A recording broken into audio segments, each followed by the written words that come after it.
جس وقت گاڑی نے حویلی کا پھاٹک عبور کیا، شام ڈھلنے کے قریب تھی، مغرب کا وقت قریب ہی تھا گا۔ گاڑی سے نکل کر اس نے وقار شاہ کی اجازت سے راہ بدل کر قدم چھوٹی حویلی کو جاتی روش کی جانب موڑ لیے کہ گھر پر اس کی خیریت کی بابت تو وقار شاہ پہلے ہی خبر دے چکے تھے۔ اسے یہ دلی سکون تھا کہ محرمہ تک اطلاع پہنچ چکی ہوگی۔ وہ نماز مغرب سے پہلے اپنا معمول کا فریضہ ادا کرنا چاہتا تھا۔ سو چھوٹی حویلی میں داخل ہو کر اس نے عقبی حصے کا رخ کیا تھا۔ نظر جھکائے چلتے منصب شاہ کی نظر قبرستان کی حدود سے کچھ آگے ہی کھڑے اس ساخت وجود پر پڑی تو قدموں کی رفتار کچھ سست پڑ گئی۔ سر پر دوپٹہ اور کندھوں پر چادر لپیٹے وہ بے حال سے وہاں کھڑی اس کی جانب دیکھ رہی تھی۔ منصب سے نظر ملی تو تیزی سے اس کی طرف بڑھی۔ منصب نے بغور اس کی طرف دیکھا جس کی آنکھوں کے کنارے رو رو کر سوج چکے تھے۔ سفید چہرے پر ضبط کی سرخیاں دہک رہی تھی۔ تم یہاں کیا کر رہی ہو؟ تمہارا انتظار۔ اس کے مقابل رکتی وہ رونے کے باعث بھاری ہوتی آواز میں بولی۔ لیکن یہاں کیوں؟ وہ حیران ہوا۔ کیونکہ میں جانتی تھی کہ میری ذہنی حالت کی پرواہ کیے بغیر تم یہیں آؤ گے۔ حلق میں اٹکتے آنسو پینے کی کوشش کرتی وہ سلک کر بولی۔ منصب نے بے اختیار ہاتھ بڑھا کر اس کا رخسار چھوا۔ تم نے یہ سوچا بھی کیسے؟ میں تو صرف اسی ہاتھ کے انگوٹھے سے اس کے رخسار سہلاتے ہوئے اس نے دھیمی آواز میں کہنا چاہا جب مہربان نے ہولے سے نفی میں سر ہلایا۔ ہاتھ مت لگاؤ مجھے۔ اس کا ہاتھ جھٹکتی وہ خفگی سے بولی۔ یار تمہیں نے تو کہا تھا کہ چاچو کی۔ منصب نے اسے وضاحت دینے کی کوشش کی لیکن اس بار مہرماں اس کی بات کاٹ دی۔ نہیں کہا تھا کہ ہسپتال کے بیڈ سے جا لگو؟ غصے سے کہتے اس نے اس کے سلامت کندھے پر ہاتھ رکھ کر اسے پیچھے دھکا دیا۔ اور یہ تو بالکل نہیں کہا تھا کہ زخمی حالت میں بھی میرے باپ کی قبر پر حاضری دینے پہنچ جانا۔ اس بار اس نے اس کے زخمی کندھے پر وار کیا تھا۔ منصب کے لبوں سے نکلتی کرا بے ساختہ تھی۔ درد ہو رہا ہے؟ ہو رہا ہے تو یہاں کیوں آئے؟ اس نے ایک بار پھر اس کے اسی کندھے پر دباؤ ڈالا۔ منصب چاہ کر بھی اسے روک نہیں پایا تھا جو اس کے زخم کو ناسور بنانے پر تلی ہوئی تھی۔ میں نے کہا تھا کال مت کاٹنا لیکن تم نے، پھرائی ہوئی آواز میں کہتے ہوئے اس نے پھر سے اس کے کندھے پر دباؤ ڈالا لیکن اس بار اس کی ہتھیلی پر خون آیا تھا۔ وہ چونک گئی، بھیگی آنکھوں سے ہتھیلی کو دیکھا تھا۔ لب کچھ کہنے کے قابل نہ رہے تھے۔ انہیں بھیجتی وہ نم آنکھوں سے اسے دیکھنے لگی جس کے چہرے پر اذیت کے آثار رقم تھے۔ آنکھوں کی سرخی دل کے آر پار ہو رہی تھی۔ میں تم سے آ کر بات کرتا ہوں۔ اس پر سے نظر ہٹاتا وہ قبرستان کی طرف بڑھنے لگا تو مہربان نے سرعت سے اس کی مضبوط کلائی تھام لی۔ منصب نے پلٹ کر اس کی جانب دیکھا۔ تم کیا ہو منصب شاہ؟ پوچھتے ہوئے اس کی آنکھ سے آنسو گال پر لڑک آیا۔ ڈھیٹ، ابن ڈھیٹ جس کی کوئی عزت نفس نہیں، وہ مزید پوچھ رہی تھی۔ ضبط کی آخری حد پر کھڑے کس قسم کے بے حس انسان ہو تم؟ پوچھتے ہوئے وہ چٹک گئی۔ کیوں کرتے ہو یہ سب؟ کیوں کر رہے ہو؟ کیا ثابت کرنا چاہتے ہو تم؟ سراپا سوال بنی کھڑی وہ لرز رہی تھی۔ صرف اتنا کہ میں تم سے محبت کرتا ہوں۔ اس کی آنسو بھری آنکھوں میں جھانکتا وہ سنجیدگی سے بولا۔ اور اس محبت میں مہرماں حسین تمہاری جان بھی لے لے گی تو تم اف بھی نہیں کرو گے ہاں؟ بھیگتی ہوئی آواز میں پوچھتی وہ پھر سے رو دینے کو تھی۔ آنکھوں میں اذیت تھی۔ جب دل دے دیا ہے تو جان کی کیا وقت ہے ماہی؟ پوچھتے ہوئے وہ اس بار ہولے سے مسکرایا۔ مہرماں کو لگا وہ اپنے پیروں پر مزید کھڑی نہیں رہ سکے گی۔ مجھے تکلیف ہو رہی ہے منصب شاہ، میں کہتے ہوئے وہ پھر سے رو پڑی۔ لرزتا ہوا ہاتھ اپنے سینے پر رکھا تھا۔ میں درد میں ہوں، مجھے اچھا نہیں لگ رہا۔ وہ دل پر ہاتھ رکھے روتے ہوئے بولی۔ منصب لب بھینچے خاموش کھڑا تھا۔ سن رہے ہو تم؟ وہ دبی ہوئی آواز میں چیخی۔ سن رہے ہو نا؟ اس نے اپنے خون آلود ہاتھ سے اس کی شرٹ مٹھی میں جکڑی۔ کیوں ماہی؟ منصب کے لب ہلے۔ تمہاری وجہ سے، وہ غائب دماغی کے عالم میں بولی۔ نہیں، میری وجہ سے نہیں، اپنے دل کی وجہ سے، منصب نے سنجیدگی سے کہا تو مہرماں کی پلکیں لمحہ بھر کو ساکت رہ گئیں۔ تمہارا دل تم سے دغا کر رہا ہے ماہی؟ منصب نے اسے بازوؤں سے تھاما۔ اسے تکتی مہرما کی آنکھیں پھیل سی گئیں۔ لبوں سے بے آواز نہیں نکلا تھا، تمہیں مجھ سے محبت ہو گئی ہے۔ منصب نے اسے خود سے قریب کرتے ہوئے اس کی آنکھوں میں جھانکا۔ سلونی شام کی مدھم رنگت میں اس کی سیاہ آنکھوں میں منصب شاہ کا عکس چمک رہا تھا۔ نہیں نہیں منصب شاہ، اس نے نفی میں سر ہلایا، لمحوں میں خود کو سنبھال لیا تھا۔ کیا سچ میں؟ کیا واقعی؟ منصب نے دھیمے آنچ دیتے لہجے میں پوچھا۔ محبت کہیں نہیں ہے، وہ پوچھ رہا تھا، اور مہرما حسین حقیقتاً مر رہی تھی۔ کتنا مشکل امر تھا اقرار کرنا، کس قدر جاسوس تھا اس جذبے کو قبول کر لینا جس کی نس نس میں سر پٹک رہا تھا۔ چند سرکتے لمحوں کے سنگ اس نے پلکیں اٹھا کر ضبط سے منصب شاہ کی آنکھوں میں دیکھا تھا۔ ہاں نہیں ہے، بھیگے لہجے میں کہتی وہ چند پر اسے دیکھتی رہی جو کچھ کہنے کے قابل نہ رہا تھا، پھر اگلے ہی پل پورے استحقاق سے اس کے سینے سے لگی تھی۔ آئندہ مجھ سے یہ سوال مت کرنا، اس سوال کا جواب مجھے موت کی ترغیب دیتا ہے، مدھم لہجے میں کہتی جس کا دل ساخت کر گئی تھی۔ سانس لمحہ بھر کو رک سی گئی۔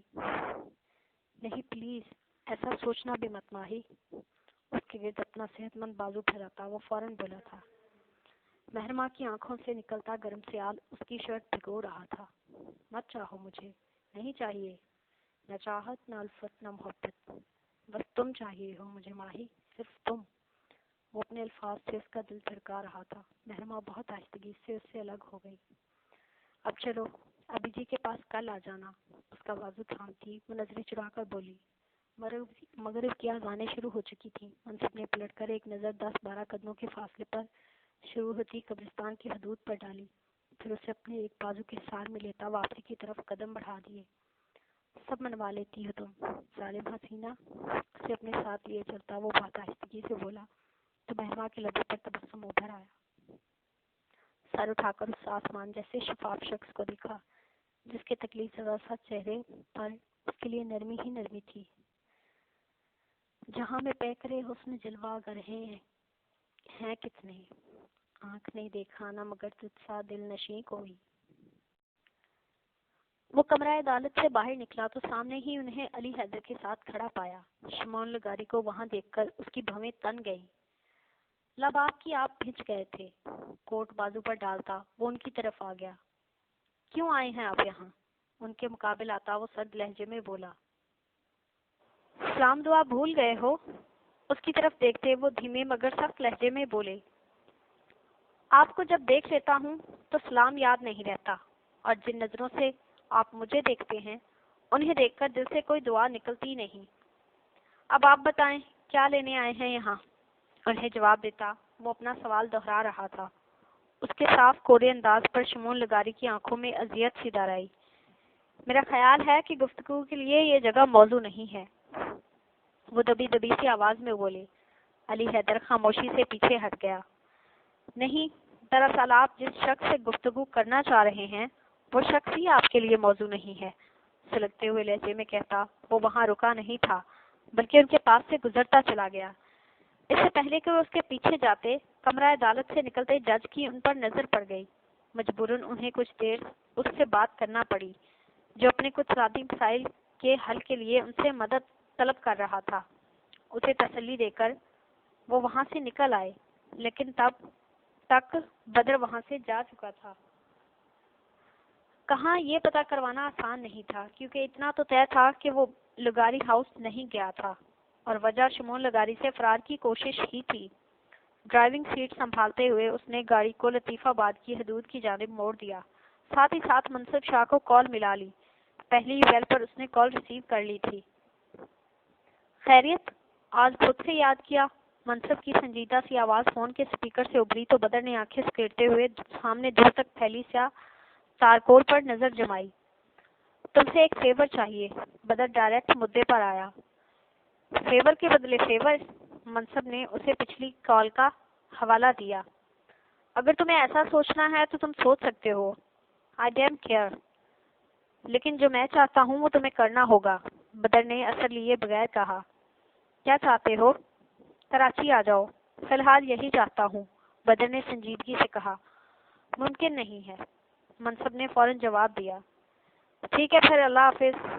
مزید کچھ کہے بغیر اس نے رابطہ منقطع کر دیا۔ 1 منٹ سے بھی کم کے وقفے میں منصف کی کال بیک آ گئی تھی۔ بدر کے لبوں کے کناروں پر دھیما دھیما تبسم ابھر آیا، جسے دباتے ہوئے اس نے کال ریسیو کر لی۔ یار پوری بات تو سن لینی تھی نا، منصف کی مدھم آواز فون کے سپیکر سے ابھری۔ میں نے تم سے کہا کہ کراچی آ جاؤ، تم نے کہا ممکن نہیں، تو باقی جو وضاحت تم نے دینی ہے وہ میں سن کر کیا کروں گا؟ بدر نے بھرپور سنجیدگی سے کہا تو دوسری جانب وہ لمحہ بھر کو خاموش رہ گیا۔ وضاحت بھی وہیں دی جاتی ہے جہاں مقابل کی ناراضگی کا خوف ہو، منصب نے کہا تو بدر نے گاڑی کی رفتار دھیمی کر دی۔ تم خوفزدہ بھی ہوتے ہو؟ بدر کی سیاہ آنکھوں میں چمک سی تھی۔ مجھے لگا تھا کہ تم کہو گے کہ ہمارے درمیان راضی یا ناراضی والا کوئی تعلق نہیں۔ منصب کا لہجہ مسکاتا ہوا تھا۔ تعلق نہ صحیح، رشتہ تو ہے نا منصب شاہ۔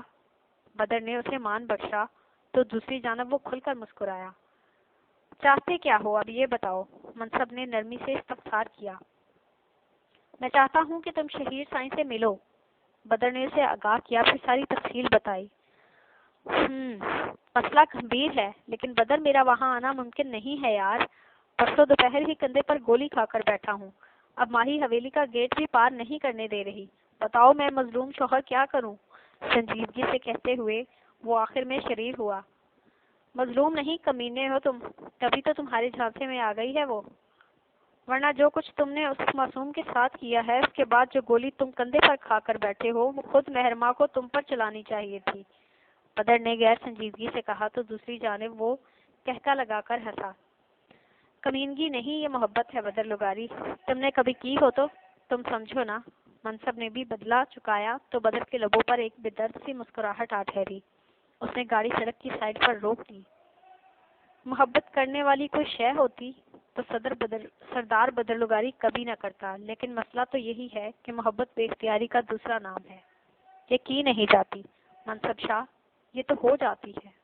مجھے بھی ہو گئی ہے، تبھی تو خوار ہو رہا ہوں، وہ بھرپور سنجیدگی سے بولا تو دوسری جانب وہ پل بھر کو خاموش ہو گیا۔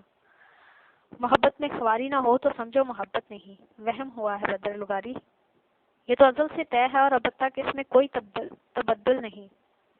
منصب نے بھی سنجیدگی سے کہا تو بدر نے اپنی سیاہ آنکھیں لمحہ بھر کو بوند لیں، سر سیٹ کی پشت سے ٹکا لیا۔ خیر یہ موضوع طویل ہے اور مجھے فی الحال مشاورتی مجلس میں جانا ہے بدر۔ رہی بات تمہارے مسئلے کی تو یہ جان لو کہ یہ مسئلہ فقط تمہارا نہیں، علیشا کا بھی ہے، اور علیشا کا ہر مسئلہ میرا مسئلہ ہے۔ منصب نے بات کو سمیٹنے کی کوشش کی تو بدر نے اپنی آنکھیں کھولتے ہوئے ہنکارا بھرا۔ میں مجلس سے فرصت ملتے ہی شہیر کو کال کرتا ہوں، اس نے مزید کہا تو بدر نے ٹیک چھوڑ دی۔ ہرگز نہیں، ہو سکتا ہے کہ شہیر سائیں کا فون سیکیور نہ ہو، بدر نے اسے تنبیہ کی۔ تو ٹھیک ہے، میرا چھوٹا بھائی سبحانی بڑے ماموں کے ساتھ ہی کراچی میں رہائش پذیر ہے، میں اس سے بات کر لیتا ہوں تاکہ وہ شہیر کی ہر ممکن طور پر مدد کر سکے۔ پھر میں تمہیں اس بارے میں کل تک بتاتا ہوں انشاءاللہ۔ منصب نے فوری حل پیش کیا اور بدر کی آنکھوں کے سامنے وہ جشیلا سا نوعمر لڑکا گھوم گیا جس سے پرسوں شاپنگ سینٹر میں ملاقات ہوئی تھی۔ ہاں یہ بہتر ہے، بدر نے کچھ سوچ کر کہا۔ اب رکھتا ہوں، رکھنے سے پہلے مجھے اس شخص کا نام بتاؤ جس نے تم پر حملہ کروایا ہے۔ بدر دوسرے نقطے کی طرف آیا۔ تم فکر نہیں کرو، میں اسی سے نبٹنے جا رہا ہوں۔ منصب نے اسے مطمئن کرنا چاہا۔ میں فکر نہیں کر رہا، احتیاط کر رہا ہوں، کیونکہ اگر تم نہ نپٹ سکے تو پھر میں اچھے سے جانتا ہوں کہ مجھے کیا کرنا ہے۔ بدر نے بے لچک انداز میں کہا۔ عمر زیدی، اسی قتل کا ماسٹر مائنڈ جس کی بابت میں نے تم سے پوچھا تھا۔ منصب نے مجبوراً اسے بتایا تو یہاں بدر نے تیسری انگلی میں پہنے یاقوت کو گھمایا۔ اس کی عمر؟ بدر نے پوچھا۔ لگ بھگ 55 سال، منصب نے فوراً کہا۔ شہر، علاقہ؟ بدر نے مزید پوچھا۔ نشیر و فروز، سکھر، منصب نے جواب دیا۔ ٹھیک ہے، اپنا خیال رکھنا، خدا حافظ، بدر نے نرمی سے کہا اور رابطہ منقطع کر دیا۔ عمر زیدی، یاقوت گھماتا وہ زیر لب بڑبڑایا، پھر کانٹیکٹ لسٹ نکال کر حیدرآباد میں مقیم اپنے خاص آدمی کو کال ملائی۔ جس آدمی کی ڈیٹیلز تمہیں بھیج رہا ہوں اس کی پیدائش سے لے کر آج تک کا سارا ریکارڈ مجھے اگلے 24 گھنٹوں میں چاہیے افضل خان۔ پہلی اور آخری تنبیہ فقط اتنی ہے کہ آدمی تمہاری نظروں سے اوجھل نہیں ہونا چاہیے۔ بدر نے اپنے مخصوص لہجے میں اسے ہدایت کی تو وہ دوسری جانب اسے یقین دلانے لگا۔ بدر نے رابطہ منقطع کر کے فون ڈیش بورڈ پر رکھ دیا اور ایک بار پھر گاڑی سٹارٹ کر دی۔ اب اسے جلد از جلد لطیف آباد والے فارم ہاؤس پر پہنچنا تھا۔ موبائل سائڈ پر رکھ کر اس نے ایک بار آئینے میں اپنا تنقیدی جائزہ لیا۔ کلف لگے سفید شلوار سوٹ میں اس کی دراز قد و قامت بڑی واضح تھی۔ لبوں پر اطراف میں ہلکی ہلکی شیو اگ چکی تھی، جبکہ سیاہ بال کندھوں پر آ رہے تھے۔ سینے کے بٹن بند کرتا وہ اپنا ٹیٹو مکمل طور پر چھپانے میں کامیاب ہو گیا تھا۔ پھر جھک کر ڈریسنگ ٹیبل پر سے اپنی دستار اٹھائی۔ تبھی وہ کمرے میں داخل ہوئی تھی۔ ایک نظر اس کے چوڑے کندھوں پر ڈالی، جو آئینے کے سامنے کھڑا مشاورتی مجلس میں جانے کے لیے تیاری کر رہا تھا۔ تھوڑی دیر پہلے ہی وقار شاہ وہاں سے گئے تھے۔ انہوں نے بذات خود کرتا پہننے میں اس کی مدد کی تھی۔ اس دوران منازیہ بیگم کے بلانے پر کچن میں چلی گئی تھی۔ بال تو سمیٹ لو، اس کی طرف آتی وہ نرمی سے بولی تو سر کی طرف جاتا اس کا دستار والا ہاتھ رک گیا۔ کندھے میں اکڑاہٹ ہے، میں نہیں سمیٹ سکتا۔ اس کی طرف دیکھتا وہ عام سے لہجے میں بولا، میں سمیٹ دوں؟ اس کے مقابل آ کر رکتی وہ سر بلند کرتے ہوئے بولی۔ منصب کی آنکھیں مسکائی تھیں۔ سمیٹنے کو صرف یہ بال ہی نہیں ہے جانم۔ قدرے جھک کر وہ سنجیدگی سے بولا تو فکر مندی سے اس کے کندھے کی طرف دیکھتی وہ چونک گئی۔ اگر تم کوئی بیہودہ بات کرنے والے ہو تو تم مت کرنا، ورنہ سمیٹنے کے بجائے تمہارے یہ بال کینچی سے کاٹ دوں گی۔ وہ ابرو اچکا کر بولی تو منصب کے لبوں پر مسکراہٹ آ ٹھہری۔ میں کر چکا ہوں، اگر تم سمجھو تو۔ اسے چھیڑنے کو وہ مسکراہٹ سمیٹتے ہوئے بولا تو مہرما کی پیشانی تپ اٹھی۔ مطلب کیا ہے تمہارا؟ وہ کچھ جھجکتے ہوئے بولی۔ پہلے بیہودہ باتیں کرنے سے منع کرتی ہو، پھر مطلب بھی پوچھتی ہو۔ بیوی تم خراب ہوتی جا رہی ہو۔ منصب نے بھرپور سنجیدگی سے اسے چھیڑا تو اس کی طرف دیکھتی مہرما کے رخسار تپ اٹھے۔ بہت ہی بے شرم انسان ہو تم۔ باندھو خود ہی اس جنگل کو، میں تو جا رہی ہوں۔ اپنی خفت مٹانے کو تب کر کہتی وہ وہاں سے جانے کو پلٹی تو منصب نے سرعت سے اس کی کلائی تھام لی۔ وہ بے اختیار رکی تھی۔ اب اگر خواب کو حقیقت میں بدلنے کی بات کر ہی دی ہے تو پلیز نوازش بھی کر دو، وقفہ لے کر کہتے ہوئے اس نے اسے بیڈ پر بٹھایا اور خود نیچے زمین پر بیٹھ گیا۔ اشارہ صاف تھا کہ وہ اس کے بال باندھ تھے۔ مہرما نے ایک نظر اس کے سیاہ بالوں سے ڈھکے سر پر ڈالی، پھر چاروں ناچار اپنا ہاتھ بڑھایا۔ کون سا خواب؟ نرمی سے اس کے مضبوط سلکی بالوں میں ہاتھ چلاتی وہ آہستہ سے بولی۔ کون سا بتاؤں؟ وہ پھر سے شریر ہوا۔ فی الحال جس کا حوالہ دیا ہے وہ بتاؤ۔ اس کے بالوں کو ہلکا سا جھٹکا دیتی وہ بولی تو منصب نے پیچھے گردن ڈالتے ہوئے اسے دیکھا۔ سرمئی آنکھیں جگر جگر کر رہی تھی۔ بتاؤں؟ اس کے لبوں نے تنبیہی انداز میں سوال کیا۔ مہرما کا دل دھڑک اٹھا۔ مت بتانا، تم بھی بےہودہ، تمہارے خواب بھی بےہودہ۔ ہاتھوں میں جکڑے اس کے آدھے بالوں میں پونی ڈالتی وہ نظر چراتے ہوئے بولی۔ نہیں، اب تو سننا پڑے گا میری جان۔ وہ فوراً اس کی طرف گھوما۔ دیکھو منصب شاہ، تمہیں دیر ہو رہی ہے۔ شہادت کی انگلی اٹھاتی وہ بولی۔ جب دیکھنے کے لیے کہو گی تو پھر دیر تو ہوگی۔ اس کی نازک انگلی اپنی مضبوط مٹھی میں لیتا وہ مسکرا کر بولا۔ مہرما کو جان بچانا محال ہوا۔ میں نے کچھ نہیں کہا، وہ بولی تو آواز لرز سی گئی۔ جھوٹ بولتی ہو تم۔ اس نے اپنی مٹھی کھول کر اس کے ہاتھ کی پشت پر لب رکھ دیے۔ مہرما نے بے اختیار دروازے کی طرف دیکھا۔ ٹھیک ہے، میں جھوٹی، تم سچے ہو، جاؤ اب۔ اسے پیچھے دھکیلتی وہ سرنڈر کرنے والے انداز میں بولی۔ ایسے کیسے جاؤں؟ تمہاری آنکھیں روک رہی ہیں مجھے۔ اس کی طرف دوبارہ پیش قدمی کرتا وہ بےچارگی سے بولا۔ تبھی دروازے پر دستک ہوئی تھی۔ مہرما نے بے اختیار گہرا سانس لیا۔ منصب اپنی مسکراہٹ روکتا اٹھ کھڑا ہوا۔ اپنے کرتے کی شکنیں دور کرنے کو دامن سیدھا کیا تھا۔ تبھی دروازہ ذرا سا کھولتی سندل بیگم اندر داخل ہوئی۔ تمہارے بابا سرکار تمہارا انتظار کر رہے ہیں منصب شاہ۔ کیوں دیر کر رہے ہو؟ بظاہر اس سے سوال پوچھتی وہ جانچتی نظروں سے مہرما کو دیکھ رہی تھی، جو کچھ بوکھلاہٹ کا شکار اپنے کندھوں پر دوپٹہ درست کر رہی تھی۔ ویسے ہی فلرٹ کر رہا تھا آپ کی بہو سے، ایک آنکھ دباتا وہ جس اعتماد سے بولا تھا۔ اس نے جہاں مہرما کو منہ کھولنے پر مجبور کیا تھا وہیں سندل بیگم خلاف توقع مبہم صاحب مسکرائی۔ بیوی فلرٹ کرنے کے لیے نہیں ہوتی نالائق۔ آگے بڑھ کر اس کے سر پر چپت لگاتی وہ قدرے سنجیدگی سے بولی تو وہ دھیرے سے ہنسا۔ جب بیوی کو محبت فلرٹ لگے تو شوہر بیچارہ کیا کرے؟ پلٹ کر ستار دستار سر پر رکھتا وہ غیر سنجیدگی سے بولا تو محرمہ کو بیڈ سے اترنے ہی بنی۔ مجھے کام ہے، میں جاتی ہوں، وہ وہاں سے کھسکنے کو بولی۔ نہیں تم رکو، مجھے تم سے بات کرنی ہے۔ سندل بیگم نے اسے مخاطب کیا تو اسے رکنا پڑا۔ میں چلتا ہوں پھر، دعا کیجیے گا ماما۔ انہیں کندھوں سے تھامتا وہ بولا تو سندل بیگم نے اس کے زخمی کندھے پر نرمی سے ہاتھ رکھا جس سفید پٹی لپیٹنے کی وجہ سے باہر کو ابھرا ہوا تھا۔ اللہ کامیاب کرے۔ لبوں نے دعا دی تو وہ جھکا اور ان کے چادر سے ڈھکے سے اپنے لب رکھ دیے۔ اپنا خیال رکھیے گا ماما، اور اپنی بہو کا بھی، نرمی سے کہتا وہ محرمہ کی بابت انہیں کہتا آواز کو بالکل ہی مدھم کر گیا تو سندل بیگم نے سر اس بات میں ہلایا۔ ایک محبت بھری نگاہ محرمہ پر ڈال کر وہ کمرے سے نکل گیا تو سندل بیگم اس کی طرف گھومی۔ اگر آپ مجھے ذلیل کرنا چاہتی ہیں تو پلیز، میں پہلے ہی آپ سے معذرت کر لیتی ہوں۔ ان کے بولنے سے پہلے ہی وہ بول پڑی تو سندل بیگم نے بے تاثر نظروں سے اسے دیکھا۔ میرا ایسا کوئی ارادہ نہیں ہے، میں صرف اتنا چاہتی ہوں کہ تم اپنا خیال رکھو کیونکہ مجھے اپنا وارث جسمانی اور ذہنی طور پر صحت مند چاہیے۔ اس کی طرف دیکھتی وہ جذبات سے آری لہجے میں بولی۔ میں نہیں رکھ سکتی، آپ رکھ لیا کریں۔ قدرے جھکتی وہ ضد لگانے والے انداز میں بولی۔ تم مجھے حکم دے رہی ہو؟ انہوں نے بھرپور سنجیدگی سے دیکھا۔ نہیں، خواہش کر رہی ہوں، کہتے ہوئے اس کی آنکھوں میں کچھ اداسی در آئی تو سندل بیگم کے تنے ہوئے اعصاب کچھ ڈھیلے پڑ گئے۔ جن سے میں نفرت کرتی ہوں ان کی خواہشات کا کبھی احترام نہیں کرتی۔ اس سے نظریں چراتی وہ زہر خند لہجے میں بولی۔ محرمہ نے کچھ حیرت سے ان کی طرف دیکھا۔ اور جن سے محبت کرتی ہیں ان کا کیا؟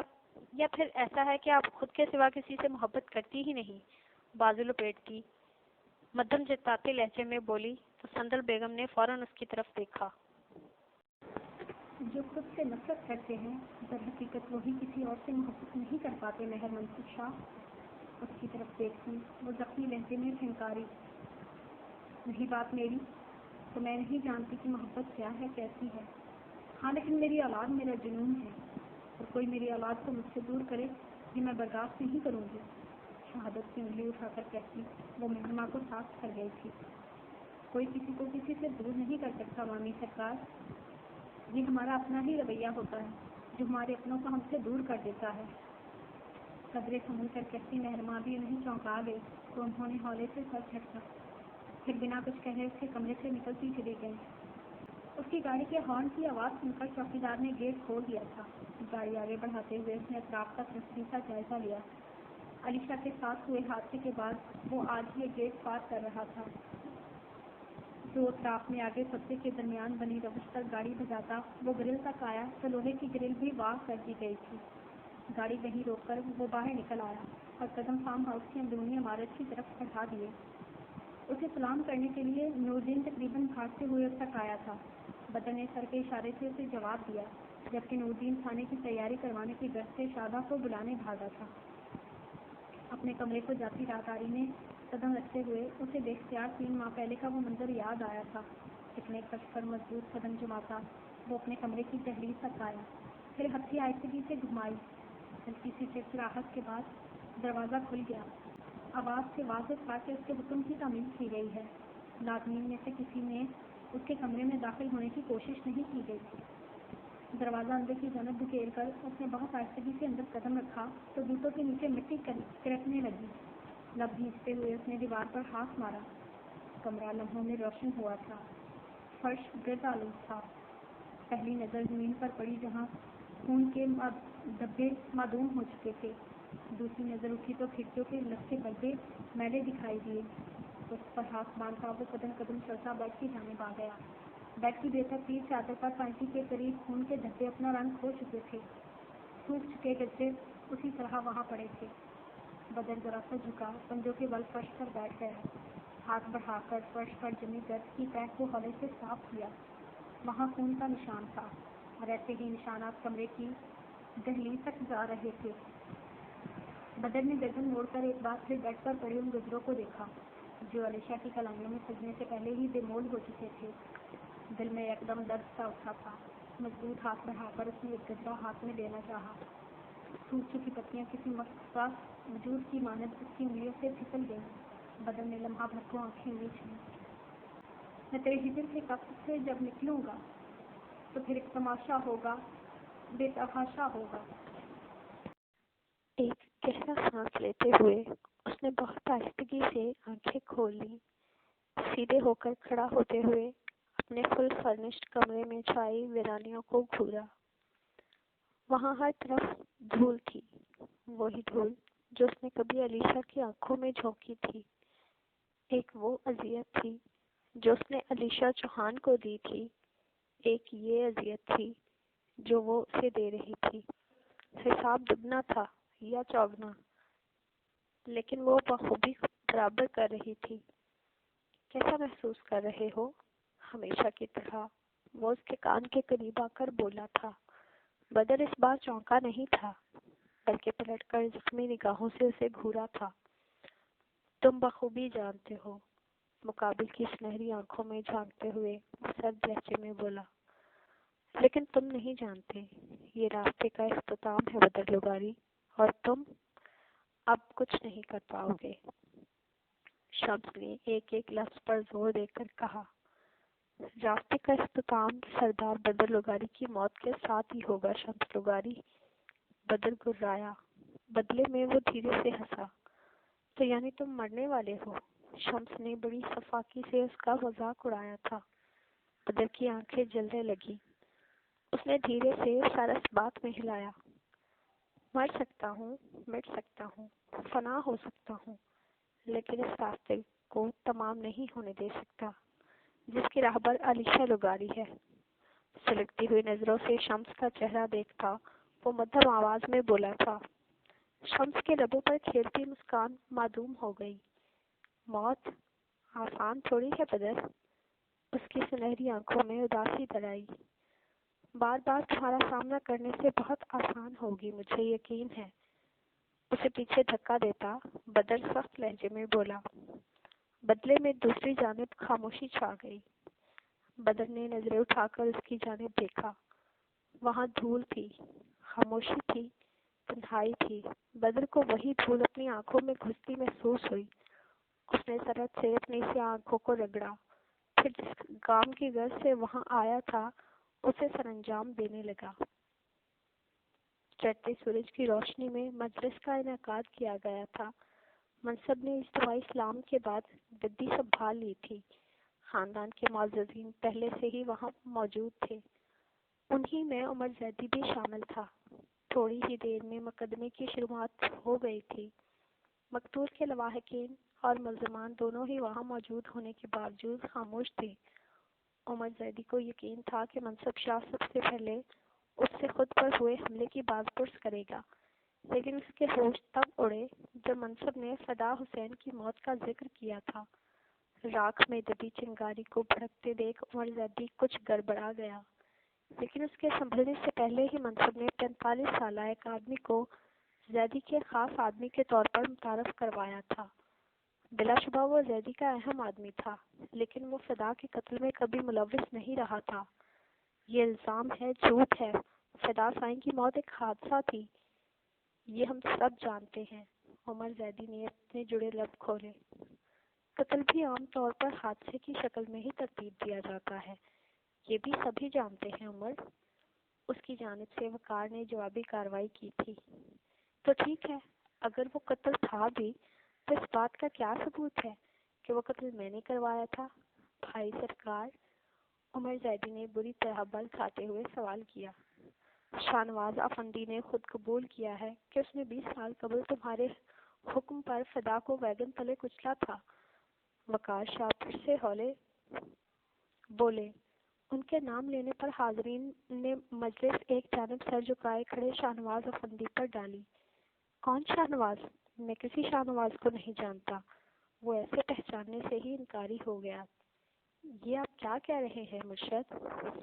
آپ تو میرے بال آپ کی خدمت کرتے تو میرے بال سفید ہوئے ہیں، اس آدمی نے ہاتھ جوڑتے ہوئے کہا۔ تو عمر زیدی کی بھویں تن گئی۔ جھوٹ مت بول اے بدبخت، میں نے تم سے ایسا کچھ نہیں کروایا۔ عمر زیدی نشست چھوڑتا اٹھ کھڑا ہوا۔ ذرا تھم کر رہے عمر چچا، گواہ کو بولنے دیجیے۔ منصب نے ہاتھ اٹھا کر اسے خاموش کروا دیا۔ میں سچ کہہ رہا ہوں شاہ سرکار، میں نے مرشد سائیں کے حکم پر آج سے 30 سال پہلے کراچی میں وہ قتل کیا تھا۔ منصب کی طرف گھومتا وہ منمنایا، وائے وائے، کون سے 20 برس پہلے؟ اور 15 سال کے بچے کو ویگن چلانے بھی آتی ہوگی کیا؟ گھوم کر ان سب کی طرف دیکھتا عمر زیدی چیخا، شاہ نواز ابھی 45 برس کا ہے، آپ ہی بتائیے یہ 20 برس پہلے کیسے قتل کر سکتا ہے؟ ہاتھوں سے باقاعدہ شاہ نواز کی طرف اشارہ کرتا وہ تنزیہ انداز میں بولا، آپ کی بات درست ہے، 20 برس پہلے یہ شخص قتل نہیں کر سکتا تھا کیونکہ اس وقت اس کی عمر چھوٹی ہوگی، لیکن چچا سائیں، ابھی آپ نے کہا کہ آپ اسے نہیں جانتے، تو پھر آپ یہ کیسے جانتے ہیں کہ شاہ نواز افندی کی عمر 45 سال ہے؟ تمسخر اڑاتی نظروں سے عمر زیدی کی طرف دیکھتا منصب مضبوط لہجے میں گرایا۔ اس کے سوال پر عمر زیدی کا رنگ پھیکا پڑا تھا۔ وہ تیاری کسی اور مقدمے کی سنوائی کی کر کے آیا تھا اور یہاں پیپر آؤٹ آف کورس والا معاملہ ہو گیا تھا۔ اسی گھبراہٹ میں وہ پھنس گیا تھا۔ یہ کیسا سوال ہوا؟ میں چہرہ شناس ہوں، شکل دیکھ کر عمر کا اندازہ لگانا کون سا مشکل کام ہے؟ بات سنبھالنے کو وہ جلدی سے بولا، میری عمر بتا سکتے ہیں آپ؟ پوچھتے ہوئے منصب مسکرایا، یہی کوئی 25-26 سال؟ وہ ہکلا گیا، 25 کے ساتھ 26؟ خیر میری عمر 28 سال ہے چچا سائیں، معلوم ہوتا ہے کہ آپ بس موقع شناس ہیں۔ منصب نے اطمینان بھرے لہجے میں اسے لاجواب کیا تھا۔ الزامات کی بچھاڑ پر وہ بکھرا گیا تھا۔ جو نہیں کہنا تھا اس کی زبان سے وہ سچ بھی ادا ہو گیا تھا۔ نتیجتاً وہ 20 منٹ سے بھی کم کے وقفے میں فدا کا قاتل ثابت ہو گیا۔ شاہ نواز نامی آدمی جو اس کا معلم کا قاتل تھا، فدا کے قتل کی حقیقت کھولنے کے لیے بطور مہرہ استعمال ہوا تھا۔ فدا کے قتل سے انکار کرتے کرتے وہ معلم کے قتل کا اقرار کر بیٹھا تھا، اور یہی تو منصب چاہتا تھا۔ اسی پل فیصلہ ہوا تھا اور اسی لمحے اسے قصاص میں سزائے موت سنا دی گئی تھی۔ 15 دن کی قید کے بعد اسے پھانسی دی جانے والی تھی۔ تب تک کے لیے اسے کال کوٹری میں رہنا تھا۔ اس فیصلے پر وہ بری طرح چیخا تھا، مگر وہاں سنتا کون؟ پشت پر ہاتھ باندھتے وقار شاہ قدم قدم چلتے اس کے ساتھ خود کال کوٹری تک آئے تھے۔ ابھی ایک حساب رہتا ہے زیدی، رسیوں میں جکڑے عمر زیدی کے سامنے ٹھہرتے وہ مدھم بھاری ہوتی آواز میں بولے۔ ان کے کہنے پر مزاحمت کرتے ہوئے عمر زیدی کا وجود لمحہ بھر کو ساخت ہوا۔